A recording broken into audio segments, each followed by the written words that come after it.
it shows how important this topic is, but it's also been highlighted over the past couple of years that the topic still remains to get societal traction, that we need to halt and reverse its loss. And I think it's still slightly overshadowed by the topic of climate change, but of course the two are so interlinked. However, this is not the case with the cement sector, and biodiversity is firmly on our agenda. On Monday, you will have heard our Environment Commissioner telling MPs that nature is neither our enemy nor an obstacle to economic growth. And it's this that's really being embraced by the cement sector, who at the same time was launching its first ever Biodiversity Roadmap to 2030. So during this event today, you'll get to learn a little more about the motivation behind the development of the roadmap, and most importantly, the contents of this important document. So without further ado, I would like to hand over to Rob Vandermeer, who is the Industrial Policy Director at CEMBUREAU, to speak on behalf of the association and tell you a little bit about why this roadmap. Rob, over to you. Yeah, thank you, Caroline. And thank you for giving me the opportunity to say something at this event. To be honest, I'm very proud to have this event today. It's a bottom-up approach from the cement industry about biodiversity, and I think it is clearly identifying and making clear to the outside world that biodiversity and cement industry can be combined. We play an essential role as cement industry in Europe as a supplier of materials for buildings, for infrastructure.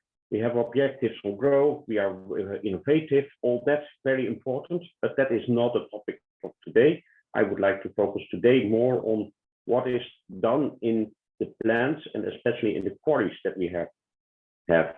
Our quarries are mainly limestone quarries. They are all over Europe. There are about 300 quarries of the cement industry in Europe, and they have our reference point for local economic activities and properties and prosperity. Biodiversity, as mentioned already by Cass, is an issue that is linked also to climate change. It is also linked to circular economy. So it's built on the Green Deal perspective of the EU Commission, which we fully support. It's important to keep this in mind because climate change and biodiversity, the actions are not interfering or fighting each other, but can be joining each other. And that is what we want to show in our biodiversity roadmap. And that brings me to what I wanted to show here, or what we want to show here in this event. That's the story about the biodiversity roadmap that we have developed and that we launched today. It's about taking up responsibility as sector for the effect of our quarries, or for the effect of the impact of our business on the biodiversity, and committing on specific actions to contribute to the biodiversity conservation and perhaps even the increase in our quarries. The roadmap outlines key actions and objectives for the industry until 2030 and includes targets for the implementations. I think it's important to keep in mind that this roadmap is a bottom-up approach. So it's coming from the industry itself. It's based on the work done already in the limestone quarries. So it's not setting up a lot of new work, but it is basing on the work done already and in fact multiplying it. It's an evidence document. There's a lot of beautiful photos, and there are some photos that I really like. I should not say which one, because then we get a sort of contest session, and that is not what we want to have. But the photos really show that quarries, cement quarries, limestone quarries that we have can be combined with nature and nature restoration. It's a pleasure to observe these things, and I've done that quite often, and sometimes I still do, even when I'm in Brussels. I want to walk around in a quarry and see what is happening in these beautiful places of the cement industry. Okay, that's all about the biodiversity roadmap. But I want to say at the end of my first input, and I will come back later to you at the end of this event, I want to say something about this biodiversity roadmap. As mentioned, this is coming from the members, but I have to say there was a very important person chairing the task force, and that's Alexandra Silva. We will hear her later. She led the initiative and did a most part of the work. But I also don't want to forget Nikos Nikolakakos of CEMBUREAU, my colleague, who was in the background, always very active and combined the input of the members into this document. It is has not been an easy exercise, but we finalized it in a positive and in a very enthusiastic spirit. And that means that we now have a document that will be explained in the next part. Thank you. And thank you especially Alexandra and Nikos. Thank you very much, Rob. Yeah, I think that's a really, really crucial point that you highlighted, that this is a bottom-up. The sector has been interacting with nature for a few decades now, and I think it's really great that we've been able to build on that experience and build on the passion that's shown by the Biodiversity Task Force to bring all this collectively together into this roadmap.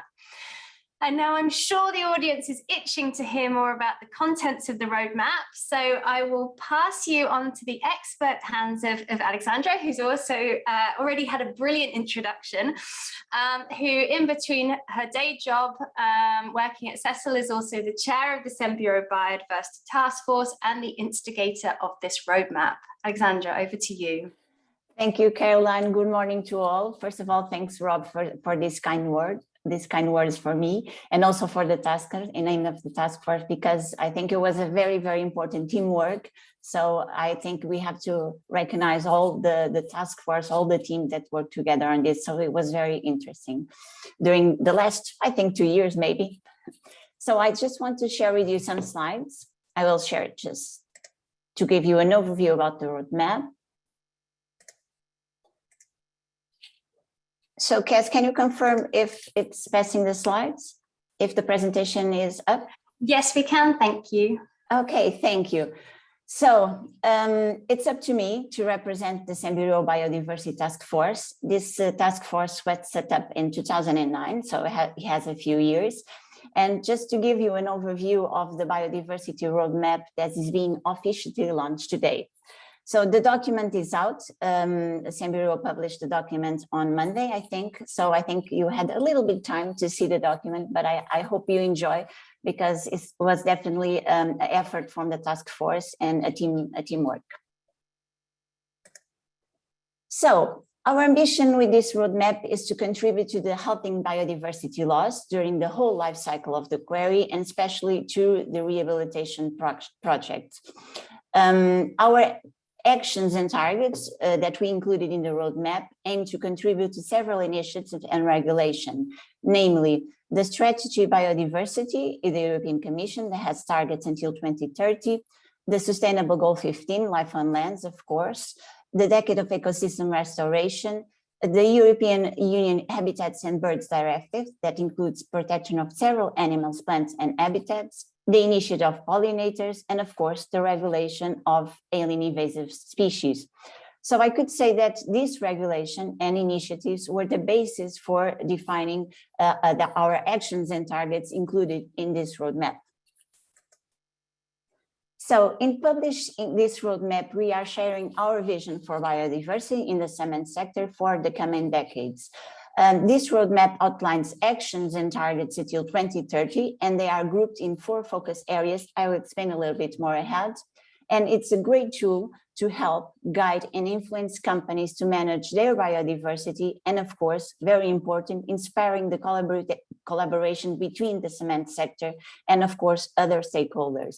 And by meaning stakeholders, we mean such regulators, for example, Nature Conservation Association, political institution, and of course, the academia. We also want to contribute to the important goal of nature positive. And how can we do that? By enhancing the ecological values of our quarries, protecting and restoring ecosystems to deliver a sustainable growth in harmony with nature. So this is what we want to present today, our vision to the future. So the scope of this roadmap is focused on the limestone quarries. These limestone quarries provide the raw materials for the production of cement. However, we encourage companies to extend the application of these actions and targets to other extractive sectors and process. So it's up to each company to decide whether to extend the scope of this roadmap to include the aggregate quarries. So just to give you an overview of how the document of the roadmap is structured. So we have 4 focus areas, and within each focus areas, we have a small introduction, a vision. In this vision, we explain what we can contribute to each focus area, of course, the actions and targets until 2030, and to measure the progress of the roadmap, we define some KPIs to monitor during the implementation. So, as I said, the roadmap outlines actions and targets until 2030, and they are grouped in 4 important focus areas. So the first one is ecosystem rehabilitation and ecosystem service. The second, the pollinator initiatives linked to the European Union. The third, the invasive species. We only focus in these focus areas on plants, and the last, protected species. So in the next slides, I just want to give you a small overview of what we intend to develop in each focus area. So the first one, ecosystem rehabilitation and ecosystems service. So what's our vision for this focus area? It's important to create opportunities for ecosystem rehabilitation and the creation of new and temporary habitats throughout the whole life cycle of the quarry. This means during the active quarry and also during the rehabilitation process. Promote the best practice that is progress quarry rehabilitation. And that means that the rehabilitation is done continually at the pace of the quarry extraction. And this, of course, allows to reduce open areas within the quarry and promote the development of habitats, and especially at the early stage of the quarry life cycle. Also incorporate methodologies such as a net impact assessment in quarry rehabilitation. And you can evaluate the habitat quality or choose specific target species to measure your assessment on rehabilitation. And it's very important working together with NGOs and academia, and of course, promoting scientific knowledge and apply research on the rehabilitation process. I have no doubt in my mind that science is our ally here in this roadmap. So pollinators have been chosen as a second key focus area in this roadmap, and they include a variety of species. They could include birds, bats, but the majority of these pollinators are insects like butterflies and especially bees. So the ecosystem service that this group species provide, which is pollination, has an important economical value. And as you are aware, the population of many of these pollinators are in decline. So we want to contribute to the reversing the decline of these wild pollinators across Europe and in our quarries. How can we do that? By taking actions to support the conservation and rehabilitation of wild pollinator population in our quarries. And in the roadmap, you will find several actions of this type of actions that you can implement in the field. Also, knowledge is very important, and you will find the word knowledge throughout the roadmap. So we want to gain better understanding of which species are thriving in our quarries. So the third one is invasive species. So this is the third focus area, is linked to the regulation of invasive alien species. These invasive alien species represent a major threat to the species in Europe, and because also quarries can provide conditions for the establishment of invasive plant species, and given the significance that this holds for biodiversity, this was chosen as a focus area in our roadmap.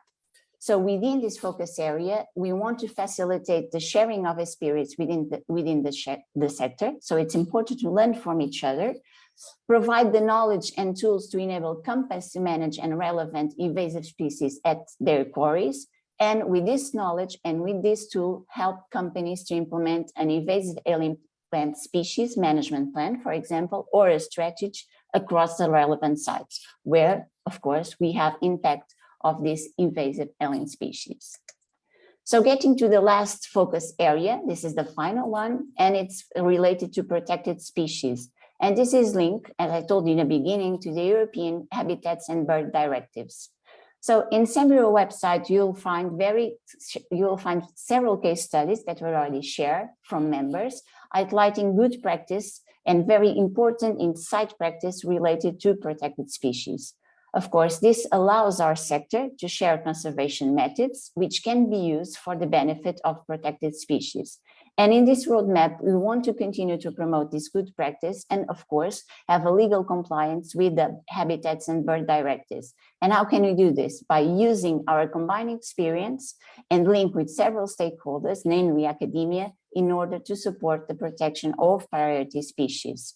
With this, we can develop management tools, such, for example, a biodiversity management plan or action plan, and even the code of conduct for the extractive sector, which are designed, these tools, to protect species. Just to highlight, the code of conduct for the extractive sector was released last October. So it's a partnership between Heidelberg, Cement, BirdLife Europe, CEMBUREAU, Egyptian, and UPG. So it's an excellent tool for the protection of species in our quarries. So getting to the part of these slides for presenting and to give you an overview of the roadmap, I just have to say thanks to a few people.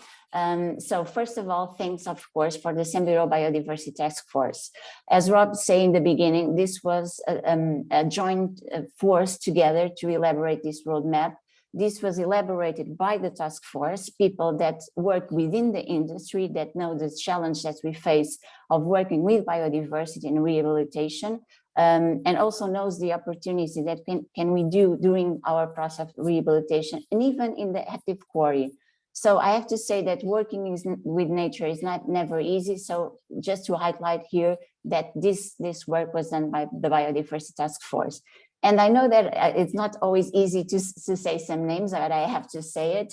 I have to have a big thanks to Carol and Jewel. She's our kindly moderator during this webinar. And of course, Sean Cassidy, because they work a lot on this work roadmap, and their contribution was very, very important. And of course, I always forget Nikos, but Rob already mentioned, Nikos was always in the background, and he was always available to share her ideas and of course, control our creative minds. He normally says he's not a biodiversity expert, but I think he is. So just to finish, thanks, of course, the stakeholders that feed some comments and valued opinions for this roadmap. So BirdLife and Sir Europe, the Society Ecological Restoration. We have here Jordi on the panels today, and also Martin from BirdLife, and say that his comments, their contribution for this roadmap was very important, not only in doing the elaboration of this roadmap, but also will be very important during the implementation. So to conclude, if you ask me to describe this roadmap in 3 words or 4, I probably will choose knowledge, science, and collaboration. So these are the main ingredients for the implementation of this roadmap in the coming years. And for concluding, to protect nature and contribute to the biodiversity loss, I have to say that business can and should definitely be part of the solution. Thank you very much. So Caroline, back to you. Thank you very much, Alexandra. That was a fantastic run through of what our roadmap is about. I think it was your second slide showed all the initiatives and kind of key milestones that we're working to. And I think this can be really overwhelming, particularly for the business sector who are not nature conservation experts. And I think the roadmap has been a fantastic way of centralizing, prioritizing, and really setting a clear way forward for the sector to positively contribute. So yeah, very excited about this roadmap, and thank you for running through it and presenting it so well. So audience, it's your turn to do some work. So we've prepared a little poll to get you thinking. I will just launch it. Here we go. So some simple questions to get you interacting. We have the first couple of questions are single choice only, and then we have a couple of questions that are multiple choice. So if I can encourage you to partake and have a play in the poll, I will keep the poll open during the panel session, and then after the Q&A, we will come back to have a look at the results. Okay. So, as you've already heard, to make the roadmap successful, it needs support from a range of stakeholders, not only in the development of the roadmap, but certainly in the next stage through the implementation. So I'm delighted now to introduce our expert panel to get their thoughts and impressions on our first ever cement sector biodiversity roadmap. I will quickly, if I ask the panelists to pop your cameras on, I will quickly run through one by one and ask you to give a short introduction to who you are, and then we will get into the questions. So if I start off with Anna Karamat from the European Commission, if you could give a short introduction, please. Yes, hello everybody. So my name is Anna Karamat. I work for the European Commission, DG Environment. I'm in the biodiversity unit, and I'm dealing with all aspects of business and biodiversity. Fantastic, thank you, Anna. And then over to our industry representative, Carlos Medeiros-Abreu. Okay, I am Carlos from CECIL. I am responsible of the technology and the environment in CECIL. I have been working with Alexandra since she joined CECIL, luckily. That's where we started to look at the biodiversity deeply. And so it's basically that, okay? Thank you, Carlos. And then Martin Harper from BirdLife Europe. Hi there, everybody. I'm Martin. I'm the Regional Director for BirdLife in Europe and Central Asia. For those of you who don't know BirdLife, we're the largest and oldest civil society partnership in the world, and we have 41 partners in this particular region. And we've been working with the extractive sector for the best part of 2 decades, trying to support them on their journey to do more for biodiversity. So really delighted to be here and to congratulate CEMBUREAU on this biodiversity roadmap. Thank you, Martin. And last but not least, to Jordi from SER Europe. Thanks, Caroline. I'm Jordi Cortina. I'm professor of ecology at the University of Alicante. My expertise is mostly on dryland ecology and dryland restoration. And I'm chairing the European chapter of the Society for Ecological Restoration, which is the reference professional organization on ecological restoration globally. And I'm very happy to be here. Thanks. Perfect. Thank you, Jordi. So as you can see, we've got a brilliant panel today. I would like to encourage you to use the Q&A. We have the chat function, which I see people are getting engaged with, but if you come up with some brilliant questions over the next sort of 10-20 minutes, then please use the Q&A function to write your questions. Feel free also to react to the questions, and we will come back to them after our more formal question round. Thank you. So here we go. Right, let's start with Anna. Anna, can I ask you, how do you see CEMBUREAU's roadmap contributing to the EU biodiversity strategy? Thank you, Caroline. Yes. First of all, I want to congratulate you on this initiative. I think it's extremely important and relevant and extremely well done. So congratulations to this big work that you have done. I think that it's fully in line with the objectives of our strategy of halting and reversing the loss of biodiversity, of restoring degraded areas. Focusing on invasive species is also an element that I find very interesting and relevant.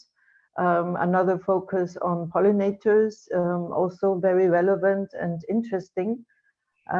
But most of all, what I like best is, because it's my area, is that business is acting, and business takes this into their hands, so doesn't wait for policymakers to tell them how to do it or what to do.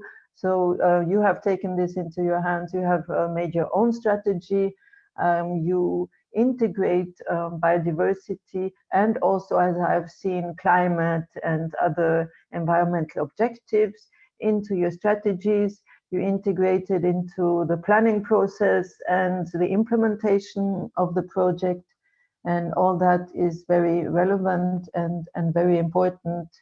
And yeah, so I can only say that I hope that you will continue on this path. Thank you very much, Anna. Carlos, if I come to you from an industry point of view, so from an individual cement company, I'd be interested to hear your reaction to this roadmap and your perspective on how the roadmap will be implemented going forward. Thank you very much for the question. So first of all, I liked the number of pages of the roadmap. 34 pages, very pragmatic, very go to the objective, and that is very good. It's a easy document to learn, to read. So this CEMBUREAU 2030 Biodiversity Roadmap is very much aligned with the EU 2020 Biodiversity Strategy for 2030, which describes approach and measures to strengthen biodiversity and reduce risks to biodiversity. That at the end is what counts. The actions and targets of the CEMBUREAU roadmap are grouped in 4 focus areas, like Alexandra and you all have already said: ecosystems, rehabilitation, ecosystem services, EU Pollinators initiative, invasive species, and protected species. And this helps and guides and influence companies to manage biodiversity and inspire collaboration between cement sector and other stakeholders, such as regulators, universities, nature conservation associations, political institutions, and society in general.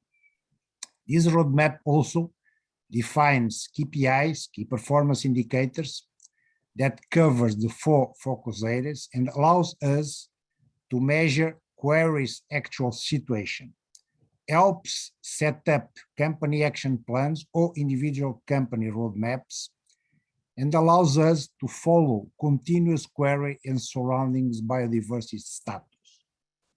Resuming, I would say that this roadmap standardized company actions around good biodiversity practices, facilitating company roadmaps and their implementation.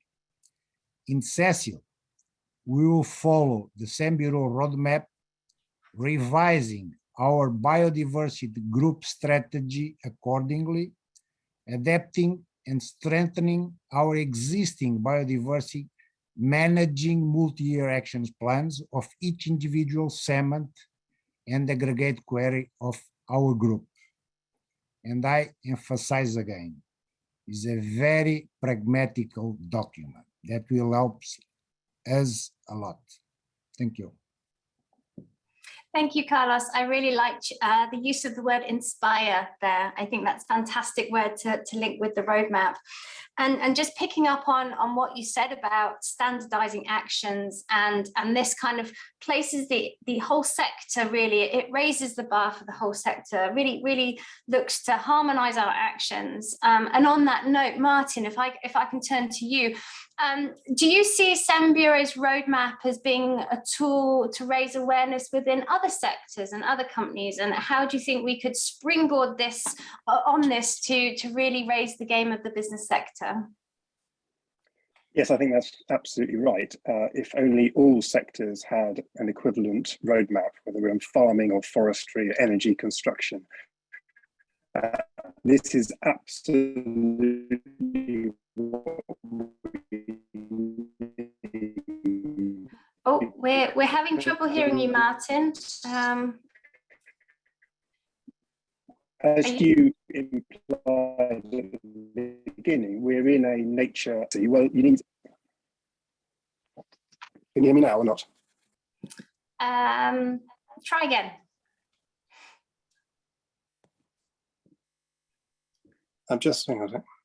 That's better. Right. Okay. Can you hear me now?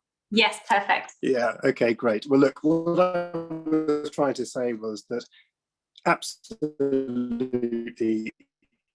this is the sort of Oh, Martin, we're still having a little troubles. Maybe you could turn the camera off. Any sector, whether it's farming, forestry, energy, or construction, because as you imply. Can you hear me now, Kaz? Yes. Okay, I'll try again. I think what I was trying to say was that when you're in an emergency, as we are with nature and climate at the moment, we need to be absolutely clear about where we're trying to get to, and we need a plan for how to get there. And I think what your biodiversity roadmap begins to do, and what I hope any sector does, is outline how on earth we're going to get out of the mess that we're in. So as we all know, our own species absolutely depends on a healthy natural environment, and we're eroding the services that nature gives us. And so every part of society, government, civil society, and of course business has its part to play. And what I hope will happen is that any business sees biodiversity as business critical as health and safety, and at the same time as motivating as profit. And my only challenge to the cement industry is in implementing the target, each company should be absolutely specifying its destination, where you're trying to get to, and making sure you're really clear about what success looks like. And in the next phase of implementation, I would encourage you to think about that really carefully. Thank you, Martin. You mentioned there about species needing a healthy environment, and that segues us nicely over to you, Jordi. It's the UN ecosystem the decade of ecosystem restoration. And how do you, from both your experiences within the Society for Ecological Restoration, but also as a restoration practitioner within the university, how do you see the interaction of CEMBUREAU's roadmap with this UN decade? Yeah, Caroline, thanks. Thanks for the question, and thanks for organizing this meeting and for all the effort, you and Alexander, and Carlos and Nikos, and the CEMBUREAU. This CEMBUREAU is taking several steps towards protecting biodiversity. This roadmap is one example, but I know of other examples. For example, in species protection code of conduct last year, I think, and also the roadmap for decarbonization. So they are really very welcome, and I hope it's illustrating the way the extractive industry is changing the role from just recovering the degradation and the harm on biodiversity to really leading the protection of biodiversity and the supply of ecosystem services. So that's a new role for the industry. The roadmap is very happy for that. This is really an effort to align. It's really aligned with the 10 principles of ecological restoration of the UN decade. And I would like to encourage CEMBUREAU and the associated organizations to increase the ambition of this roadmap. There's several ways that I can think of. For example, integrating socioeconomic and cultural impacts, which are tightly woven with the ecological impacts. And they are part of the two principles of the ecological restoration, the broad engagement and knowledge integration. And there are many ways in which they can be integrated in the roadmap, in the future initiatives, like increased participation, social participation in all phases of restoration, incorporating socio-economic indicators in impact assessment, evaluation, and generating information and knowledge and sharing this information not only with peers but also with the society in a transparent way. I think there's also some confusion on terms, conceptual confusion, and I think we as scientists are largely to blame about all this something, rehabilitation, reclamation, restoration, and so on. Still, it translates into the roadmap.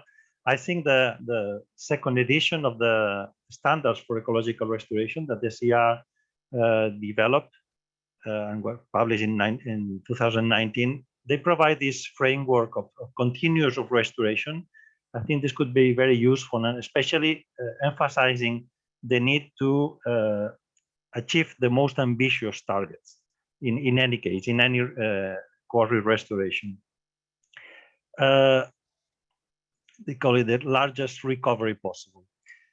I think it's also important to differentiate between intervention and success. Restoration is a long-term process, is a very complex process needing adaptive management. So I think it would be important in the roadmap or in future initiatives to differentiate what is the implementation, the execution of the works, and what is actually the achievement. And this is related also to the reference ecosystems and baseline conditions. I think they should be mentioned, and we should aspire to define these in quantitative ways. So to define which are the targets and measure the progress, characterize those targets and measure the progress. And finally, I think it's a matter of scale. The quarries are very relevant. It is mentioned in the roadmap for connecting biodiversity patches or connecting ecosystems, but it should also avoid fragmentation. And I think indicators on these would be in the impact assessment and the evaluation and monitoring would be very welcome. So again, welcome to this initiative, and let's continue working on this direction. Thank you, Jordi, and thank you for pushing us. We mustn't sit on our laurels. That's really good to get that constructive advice on how we can really work on this and improve. And we certainly know there's a lot to cover in the implementation, and an exciting decade ahead of us. So that was very much, those questions were framed very much on the development. Now, in terms of the implementation, Anna, I'd be really interested to hear from you. So the biodiversity strategy covers a lot of different aspects of biodiversity, and we've chosen these 4 focus areas as areas where we could see that we have the most to offer, or in terms of where we may come into contact with nature. But I would be really interested to hear from you, Anna, if you had to choose just one of these 4 focus areas, where do you think CEMBUREAU could really contribute the most? Yes, thank you, Carolyn. I think it was very well summarized by Alexandra, that this is about knowledge, science, collaboration, and so we would be very interested. As you know, we have this business and biodiversity platform where businesses come together and they share experiences and best practice. And I think what you have done could be presented there as best practice, and could also incentivize maybe or show other sectors that they could do similar things.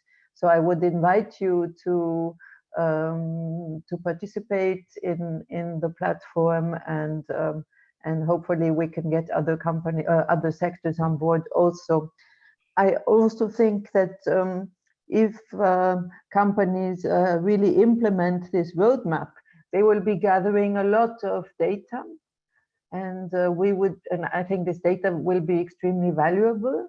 So we would invite those companies that, for example, for invasive species, there is a website of the JRC where when they find species on their sites, they can record them there.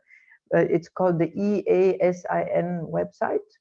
And for example, this would be a request that they share with us the knowledge that they acquire during the implementation of the roadmap. Regarding pollinators, we have a pollinators initiative to reduce the decline of pollinators, and we are currently reviewing this. So the assessment of the initiative was that it's good, but that we need to do more to implement it. And there is currently a public consultation, which is open until the 5th of June, where anybody can contribute with their ideas. So we would be grateful for further close collaboration with your sector. Perfect. Thank you. Thank you very much, Anna. And also in terms of implementation, Carlos, if I can come to you from the sector point of view, of course the roadmap is designed for us to contribute to halting and reversing biodiversity loss, but from a company perspective and kind of the business case, do you see this roadmap as useful in supporting our license to operate? Yes, thank you for the question. Yes, I see it. In Cecil, as I said at the beginning, when Alexander joined us, we were at the time looking how to make collaboration with universities and how we could show to our stakeholders the way we operate in order to show them that we deserved the license to operate, and I guess we still deserve it, and how this roadmap can help Cecil to strengthen this perception from the public. And the roadmap, of course, will help to show that we are very much aligned with industry, that we follow good practices, that we benchmark against other companies, and most importantly, we can show that we are able to measure biodiversity and prove that we are impacting biodiversity net positively. That's what we intend, that what we have been doing and what we intend to do. And if we were able to show our stakeholders how the roadmap helps us to benchmark against others, for sure, our stakeholders will continue to give us, let's say, a virtual license to operate. So, because we deserve it. If we don't deserve it, of course, they don't recognize that. So, finalizing, I very much like the roadmap because this will help us to increase our credibility close to our stakeholders. That's it.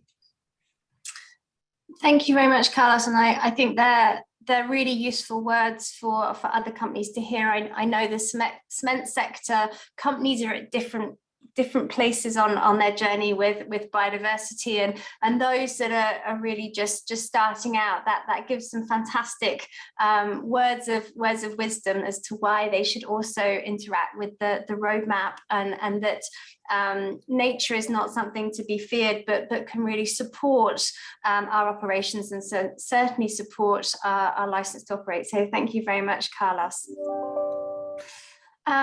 Over to you, Martin. So from your perspective, again, focusing on these different areas that we've highlighted, do you see that one is more challenging for us to implement? What do you think it's really going to get us scratching our heads and struggling to meet those targets?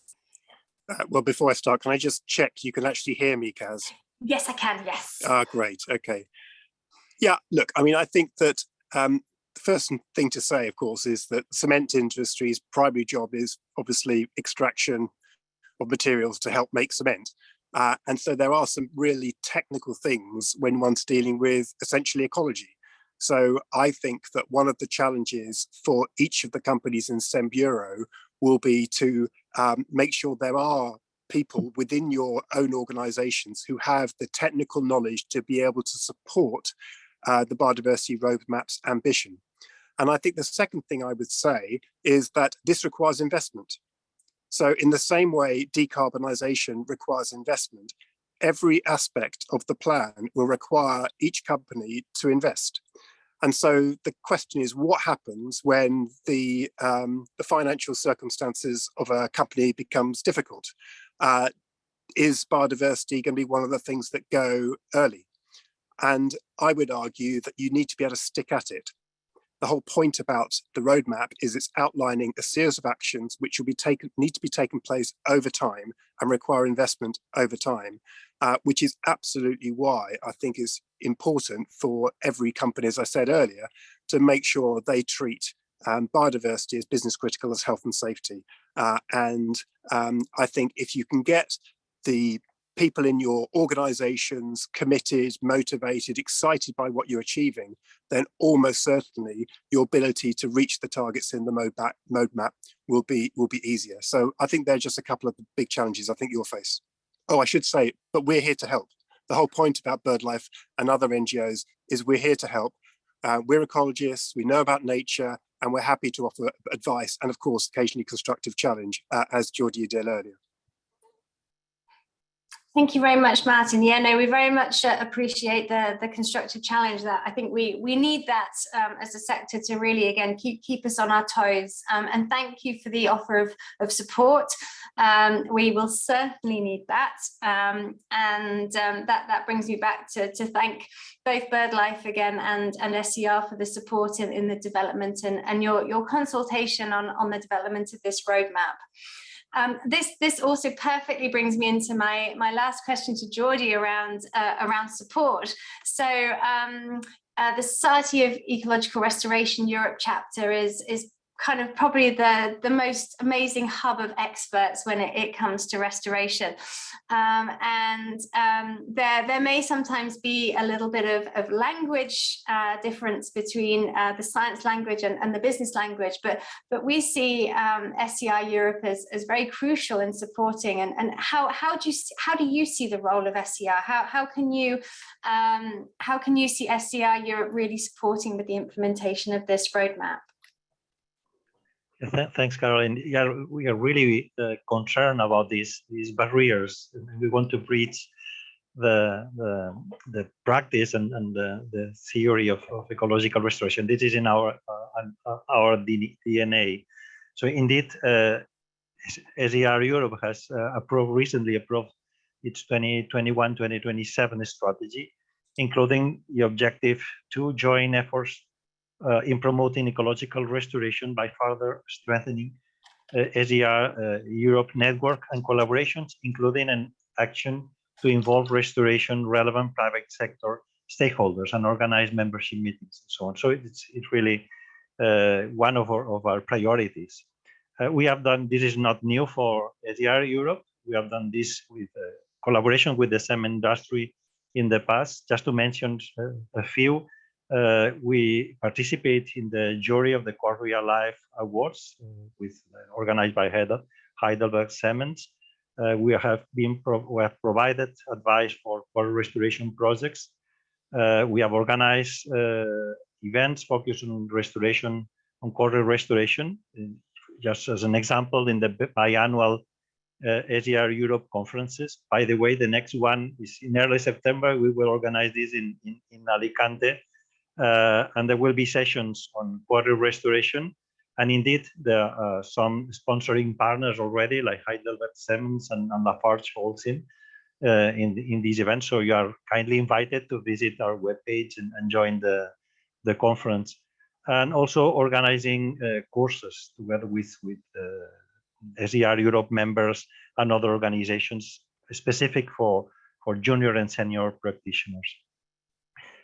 We are convinced on the importance of the roadmap and the standards. So you know that we have been working very hard together with other international organizations like IUCN and FAO on the standards for ecological restoration. Indeed, we are involved in a global forum initiative with these organizations to develop the standards, general standards for the practice of ecological restoration. I hope that the outcomes will be born by the end of this year. That's the plan. And we have also developed standards for quarry restoration, and they will be published very soon. And we hope that we will be presented in the Alicante conference in early September. We are also working on other standards like forest restoration, the standards, and so on. So there are other ways to collaborate with CEMBUREAU and the sector. Just to mention a few, I think knowledge is essential. Indeed, we are now involved in an Erasmus Plus project, which is called Trainer. Again, if you visit SER Europe webpage, you may find this link to this. We have developed a survey for practitioners. We want to know what are the knowledge needs of practitioners in the quarry sector too. And that's crucial to this. We know that this gap in communication in both directions, reciprocal communication, and we need to know these gaps so we can design specific education and training programs to help CEMBUREAU and the sector in this way, in this direction. Just a few specific initiatives that we could jointly develop. That includes adapting the standards to the specific conditions of Europe and the specific conditions of different extractive industries, to co-produce educational materials and educational programs to facilitate uptake, including webinars for knowledge sharing, to develop a toolbox for restoration practitioners that may include, I think that's very important, a catalog of well-documented and exemplary case studies. We need to identify good practices, the best practices for restoration, for integral ecological restoration, document them and make this information available for other practitioners. And last but not least, to continue the dialogue and engagement with SER Europe in the framework of the SER strategy. Thanks. Thank you, Jordi. That's some great ideas to kick off, and I think as it's been said many times, collaboration is the key, and really excited that we're going to be able to showcase the roadmap at the conference in Alicante, and for that to be timed with the release of the mining standards is going to be fantastic, and I think that can be a good springboard for the organizations to really come closer together and look at how we can support each other. Thank you very much. Audience, you're very quiet on the questions. I'm sure there's some burning questions, whether it be on the detail of the roadmap. We'll bring Alexandra back onto the table, and so please feel free to ask your questions. But we have one which I'm going to ask all of the panelists to answer. This is a very common question and a very pertinent question. So, do the panelists have any advice for how the cement industry, and I think this probably also goes wider to the extractive industry, can engage the public on the topic of biodiversity in quarries? If I can pass to you first, Anna. Yes, awareness raising of the public is extremely important, and I think that you have very nice results that you can share, and I think if you could disseminate these with videos, with brochures showing the results and showing nice photos, and showing also how this are not just nice photos, but how important this is for society and for the quality of life of the citizens.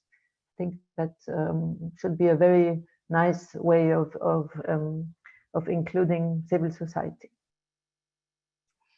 Thank you very much, Anna. Carlos, to you. Yes, I tried to answer by writing. I don't know if I was able to put that as known by the public, but I can tell you what we do in CESIO. We have several means to do that.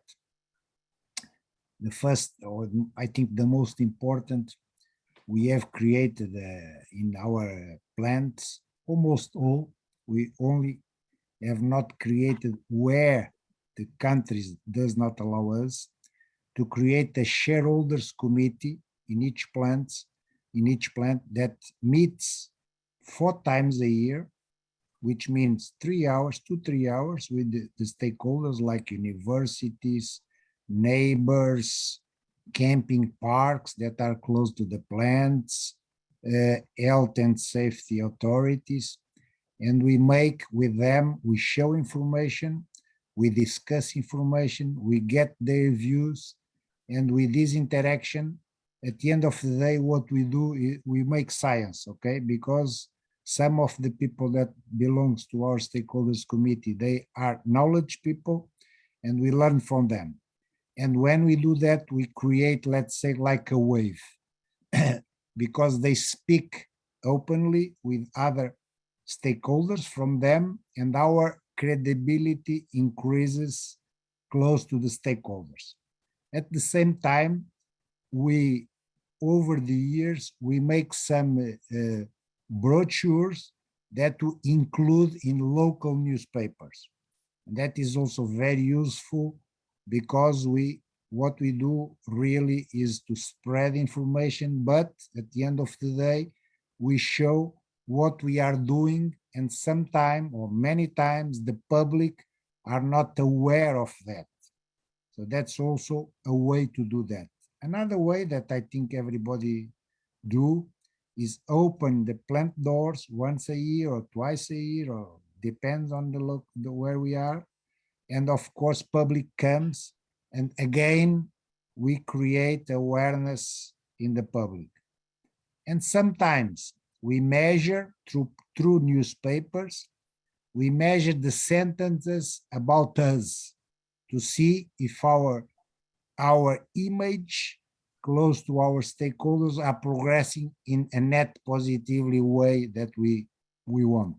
So basically, it's these four, five measures that we use in a routinely yearly basis, because we need to be sustainable in these measures. We cannot do once, twice, 3 times and forget it.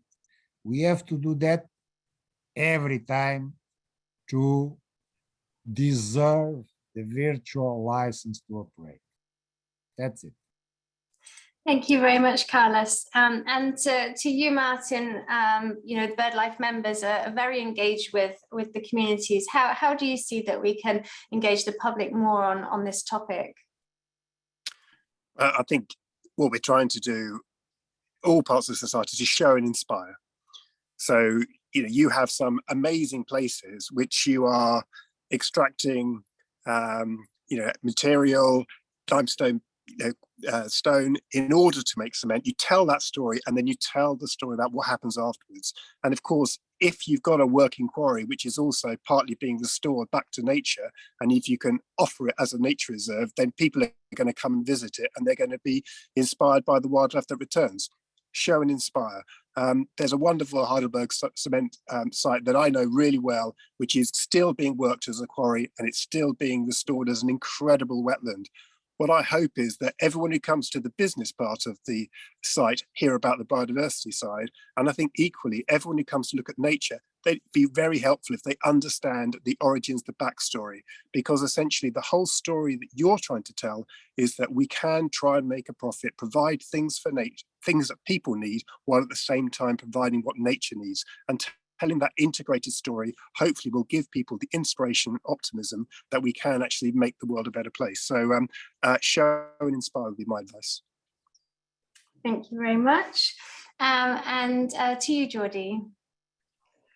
Thanks. I will just emphasize what Martin, Carlos, and Anna have already said. I think inspiration is crucial. I remember a book.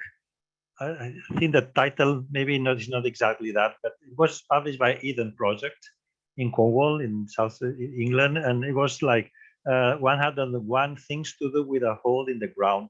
It was wonderful. I mean, there were so many opportunities actually to respond to the biodiversity crisis and to respond to people's needs. So I think this is essential to show that to change the way we see quarries, and show this, highlight the opportunities for that.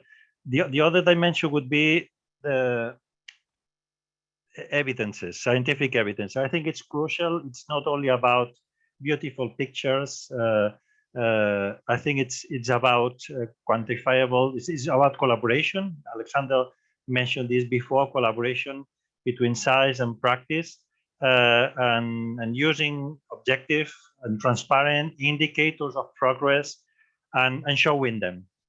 And third, as Carlos mentioned, I think time is crucial. We develop participatory processes very frequently. The stakeholders mentioned this. We have this restoration project happening in 1 or 2 years, and then you are all gone, and we don't see you again, and then maybe the works deteriorate, and you are not reaching the targets that are intended. So I think time is very important. Restoration projects are long-term. Quarries have a wonderful opportunity to develop restoration in an integrated way and to monitor the advance and use adaptive management. So it would be the 3 axes I would emphasize. Thank you, and I like the science side. So our business is extraction. We're a load of engineers, and I think the science side is hard. The data side is hard. I've been working on indicators for over a decade. We've been having these discussions with the sector, with NGOs about, you know, how can we come up with a set of indicators that is actually feasible for the sector and gives the information we need. And I really like that the roadmap is starting to bring in some of this data collection. We have targets on particularly the pollinators, so to create a database of pollinators using our sites. Also being very targeted around invasive alien species. And I think this is a really good step forward for us to also be able to back up the stories. And as it was said, you know, we have these really pretty pictures, but we need the science-based story to back that up. You know, are we supporting X percentage of this species? Can we find the remaining X percentage of this species living in quarries? And then we're not just giving a thin line story, but we really have the evidence to back that up. And I think that the roadmap offers a really exciting opportunity again to be able to help us bulk out those stories. I also really liked, Anna, your comment on how to improve the quality of life of communities. I really like that, because we often get complaints about how quarries really ruin the life of communities, whether that be noise or dust. And I think, again, we need to improve our communications. I know we're working on this as a sector, and CEMBUREAU are really supporting this, particularly on being able to showcase case studies. And we had a nice publication out a couple of years ago. Maybe CEMBUREAU, you could pop the link in the chat so that people can see the publication to how much we are actually putting back. And I think we need, as a sector, again, to keep working on this. Maybe, Alexandra, I could also come over to you around communications and how you think we can improve how we raise the public's image of our sector. Thanks, Cass. I think the panelists said it all. I think knowledge, transparency, but I have to say that one of the things that is very important is open the doors to the local communities, to the science, to the researchers, to NGOs, and be transparent. Show the people what you are doing, because we have impacts on nature, of course, but explaining the process, how we do it. Sometimes most of us are engineers, and the language could be very technical. So I think also to complement what everyone says is adapt your language, explain, and bring people to the quarries, show what we are doing, and also go to the schools. I remember since the beginning, we began the project of rehabilitation in one of our quarries in Portugal. One of the things that we did parallel to the project, or the technical project, beyond the partnerships with the universities, is open the doors to the public, explaining, and we are open every year to receive the universities, schools, and even other entities. And I went to schools so many times to explain what we are doing, because we are invited to go, even young generations. So I think it's very important, and also to help knowing what we have in nature and in the quarry to the public. okay, because we only restore and protect what we know. So I think it's also part of the company to pass that knowledge. Thank you very much, Alexandra. So we don't have any more questions. There's still a bit of time if you want to pop your question in the Q&A.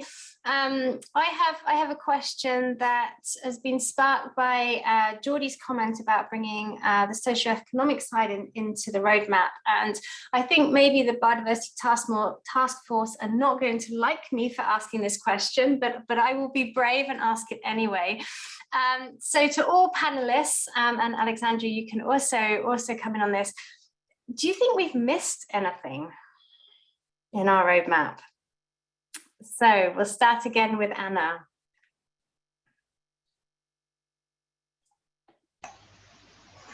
I wouldn't say you have missed anything. Of course, there's always room to further develop and to include more things. One aspect we are working on is natural capital accounting. So this is a methodology where a company can collect information on its impacts and dependencies on not only biodiversity, but also water, air, land, and bring all these together in an integrated way, and also value the impacts and dependencies. And this could give a company, this could help a company to see in which direction it could further develop. And it could also show to the public and to investors what are the strengths of the company in their environmental performance. A question that I have is how you deal with the selection of sites, because this was not so detailed in the roadmap. Maybe I pass over to Alexandra for that, to pick up on that. Thanks, Cass, and thanks for the challenge of this question, but it's a very, very good question. Oh, well, I've been very closely in the past 2 years working with the task force on this roadmap. I think one of the things we decided to do is this roadmap being a short document, pragmatic, as Carlos mentioned, and divided in four focus areas. Probably I would say that we didn't bring a lot of the social part, but I think this is in the roadmap regarding knowledge, regarding collaboration between the sector and collaboration between the local communities. I think what we will face now is the challenge of implementation, how we can put this document alive. I think this will be the most challenge in the next years. And especially to companies, to the cement sector, you have here 4 focus areas, and each one has its own particularity. And I normally say that each query has its own reality. So pick the roadmap, discussed between yourselves. I know this is not in the roadmap, but it's what we want, what we desire, discussed, and choose the focus areas that more adapt to your query and work on it. I think this is what we pretend with the roadmap, to be a document, a live document during the implementation. Okay, so it's not clear in the roadmap how it's going to be the implementation, of course, but the intent is that pick the document, choose the focus areas close to the reality of our query, and start the implementation. I think it's the best advice I can give to the cement sector. Thank you. Martin, so the question to you, do you think we've missed anything? Well, I'm going to give you 2 answers, I think, Kaz. I think the first answer I'll give you is, I think you have. I think you've missed destination in some areas. I think many of the targets are very good process targets, and I think arguably you should have some destination targets. And so when the world leaders agree the global biodiversity framework, hopefully this autumn in Kunming in China, there will be some very specific targets which you can basically cross-check to see whether the cement industry is playing its full part in contributing to that global plan. So that's one answer. The other answer I would give is, look, you've made a huge start, and that I think is really valuable. So the thing I would challenge you over is, how will you know that this is a mainstream part of each company's business in the future? And having some sort of indicator to basically assess whether this is being taken seriously. It is hardwired into each company's business, and then checking progress on that, and to determine what else can you do. Do you need more conversations within your board? Have you got the right investment flowing into the different actions? And I think that might be an additional, perhaps behind the scenes sort of target you might set yourselves. So they're my two answers, and you can pick and choose which one you want. Thank you, Martin. Yeah, when we started developing this roadmap, we had the Global Biodiversity Framework as our reference document, and as it got pushed back and then we also had the EU restoration law proposals as our reference document, and that got pushed back. So it's been a frustrating few years of biodiversity really kind of taking its toll of global events, and we didn't want to wait any longer. We thought, we're kind of running out of the decade. So yeah, we will be very interested when these documents are finally out and published, and see how our roadmap fits into that. Will be very interesting. So thank you for those challenges. Have we got no more questions? So then I would just like to give the floor to each of the panelists just to say a few concluding words, and then we will move on to the results of the poll. So maybe if I change up the order a bit. So Carlos, would you like to just say a few concluding remarks on I don't know, the CEMBUREAU, the role of the cement sector, and the implementation of the roadmap? Yes, I will make my conclusion words, and I will also answer to your question. It's better to have a roadmap than not having it. Okay, so I am an engineer, and I like very much the Pareto situation. We are covering 80% of the needs, and the most important. And as you know, we have to keep this roadmap and revising it in the future. So if it lacks something, no matters, because it's also a very important document, and what you need is to keep it, to revise it, and to make continuous improvement over it, okay? Concluding about the roadmap, I think is a fantastic document. 34 pages, very pragmatic, and we have a lot to do. And if at the end we became net positively, my God, we are all happy. And we will fight for that for sure. Thank you very much. Perfect. Thank you, Carlos. Georgie, I could go to you. Yeah, I think that rather than discussing about the glass is half empty or half full, I think what is important is that the glass is filling. So I think that's the roadmap is like a statement, and I think it's so wonderful that the sector is embracing the biodiversity law. And I was almost crying when you mentioned that you were looking forward to the European restoration law. I think that we are so many looking for that and looking for an ambitious ecological restoration law, and the national governments are preparing already their national restoration strategy and so on. So very welcome this initiative, and yeah, let's work together to fill the glass. Thank you, Georgie. Thank you. Thank you. Anna, over to you.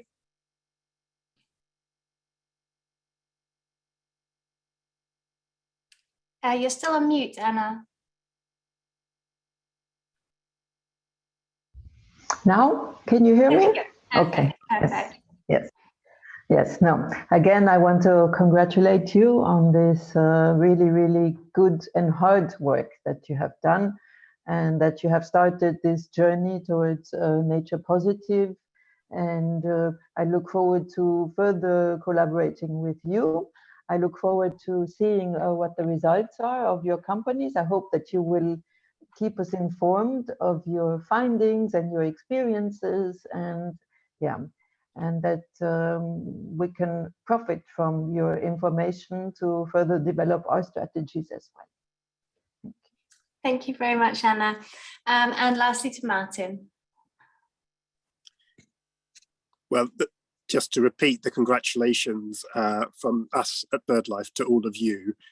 Be proud of it. I like the phrase, you know, keep it under review, but also go on tour with it. Talk to your companies about it. Definitely talk to other sectors. Why not use it as a gauntlet to the farming, forestry, energy, construction sectors? Say, this is what we're doing. What are you doing? And then of course implement it. And of course, if you're able to join in the campaign for an EU nature restoration law, then please do lobby the Commission or join our Move for Nature campaign, because we're just trying to get as many people as possible to put pressure on the Commission to produce the most ambitious EU nature restoration law. And when we have it, you'll know that you'll be playing your part. So get it out there, showcase it and implement it. Lovely. Thank you, Martin. And thank you so much to the 4 panelists. It was fantastic for you to share your time with us this morning and give your insights into how you think the roadmap is, how it's going to work, how you can support, and most importantly, what we still have to do. So thank you so much. I will now move over to the results of the virtual quiz. If I end the poll and share the results, hopefully you can see them all. Okay. Okay, so who've we got? Who's our audience been? So a large majority industry, which is it's fantastic. Of course, we need the whole industry behind us if we're going to make this work. So great to have a massive contribution from industry. Okay, so how good are we? How knowledgeable are we in the loss of biodiversity and how many species face extinction? Okay, so it's quite close between 100,000 and 1 million, and I'm very sad to say that it's closer to the million over the next few decades. Going on for 1 million species are likely to go extinct. We really are entering the 6th mass extinction. It's not happy news, unfortunately, but you can see from the roadmap that we have a really crucial part to play with all the land that we manage. We're a big land manager in Europe, along with our other extractive sectors.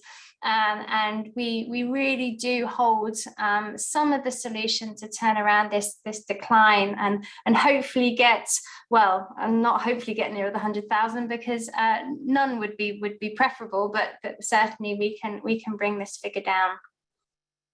Okay, question 3.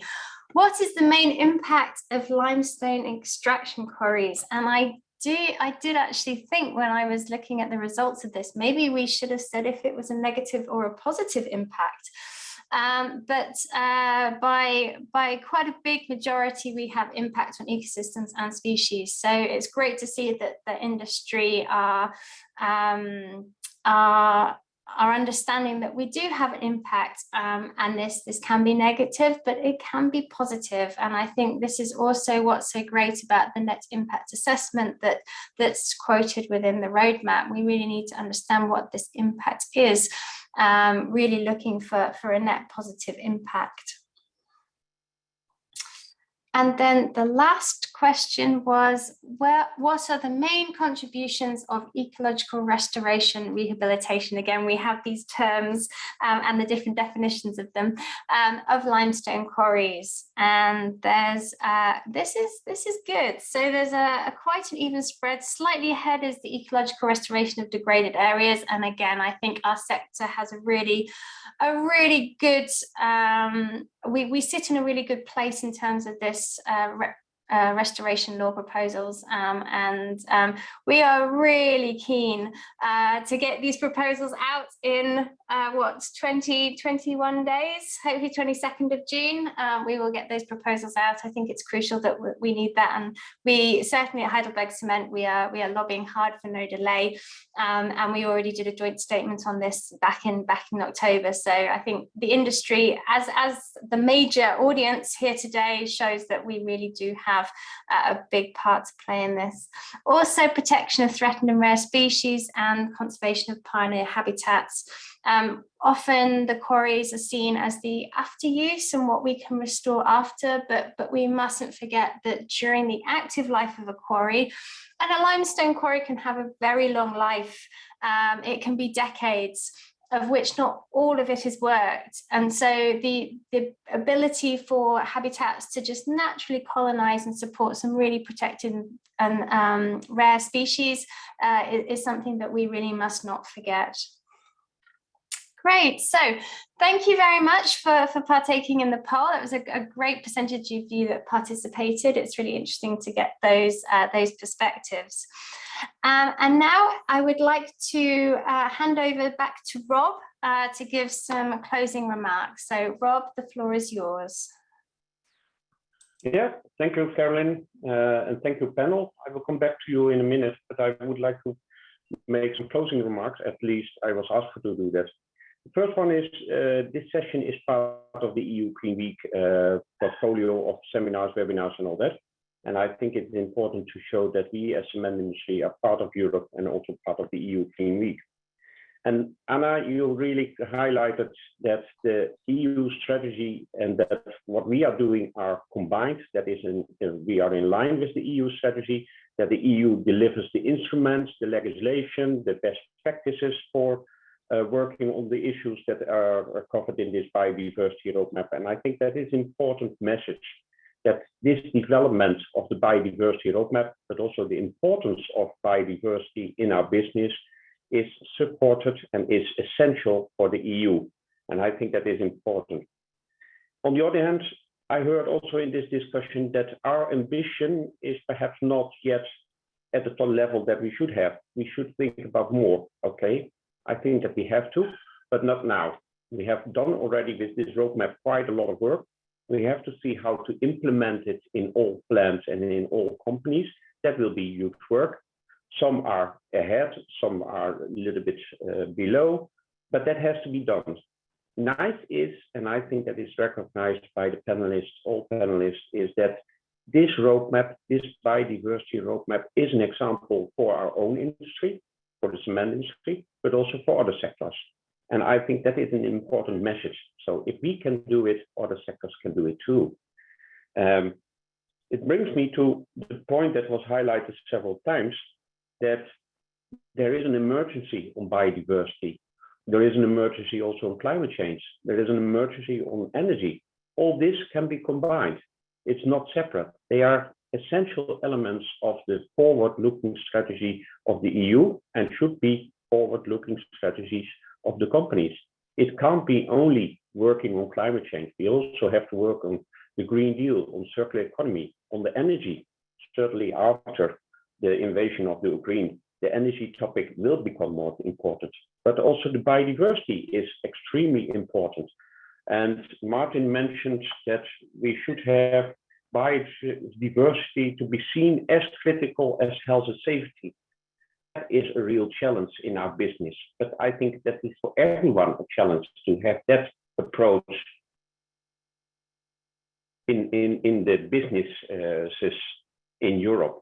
But it's important to have that feeling and to come to that situation. The engagement of the public in the work that we are doing is important. I didn't hear any single silver bullet as a solution. I heard open schools, open doors, inviting schools, inviting university, having stakeholder sessions with people in the neighborhood. All that is needed. And I think that we can do a lot more than we do today on that. But it's also a strategy that we need on that. And the background for that, mentioned by Alexandra, for instance, is the transparency of what we are doing. Not hiding, but showing what we are doing. Also the negative things, we should not hide them. We should show them. But especially the positive, of course, is important to show too. That brings me somehow to the final conclusion, and I'm not sure what the final conclusion is. The first conclusion is that I have to read the book on the hole in the ground. I have to find it. So Martin, thank you for reminding me. It is mentioned several times by people of BirdLife that we are only digging holes in the ground as cement industry. I don't think that is true, but starting with the hole in the ground, then we can find what we have to do. That's important. But as a second conclusion last remark is about Alexandra mentioned, and also Jordi mentioned, science is our ally in this biodiversity approach and is the ally of cement industry. I think biodiversity is our ally, and we should have that clear in mind that when we work on biodiversity, that is a benefit for business, but also for society, and of course for biodiversity. And I think that we have to keep that in mind. It is for all. It's for people, planet, and at the end, profit. With that, I want to close this session, this webinar. I want to thank first panelists, Anna, Martin, Carlos, Jordi. It was really interesting. I made a lot of notes, too many, and they do not fit in all on the pages that I had in mind. Okay, thank you for that contribution, differentiating views, but at the end, the conclusion is very positive about this biodiversity roadmap. Thank you for that. Further, I would like to thank Caroline and Alexandra for participating and moderating this session. Excellent, Caroline. Alexandra, thank you for the input. As usual, very good. And at the end, I would like to thank the organization team here at CEMBUREAU and at the EU Green Week for organizing this event and having participants. We had more than 100 participants listening, apart from the 8 panelists. So thank you. It was a successful event. Bye. Thank you very much. Bye-bye. Thank you very much, Rob. And I just want to, on my behalf, thank the panelists again for joining us this morning, and also to thank everybody for listening. As it showed by the poll, most of you are my peers, and I really look forward to working with you over the next, 8 years to implement this roadmap. And I think it's so exciting what we can achieve when we work together, both within the sector and with our external partners, whether they be NGOs or academia or our communities. So I just want to wish everyone a really good rest of Green Week. There's still a lot of events going on, so enjoy that and the rest of the day, and hope to see, speak, or work with you all very soon. Take care, everybody. Goodbye. Thanks, Cass. Bye-bye.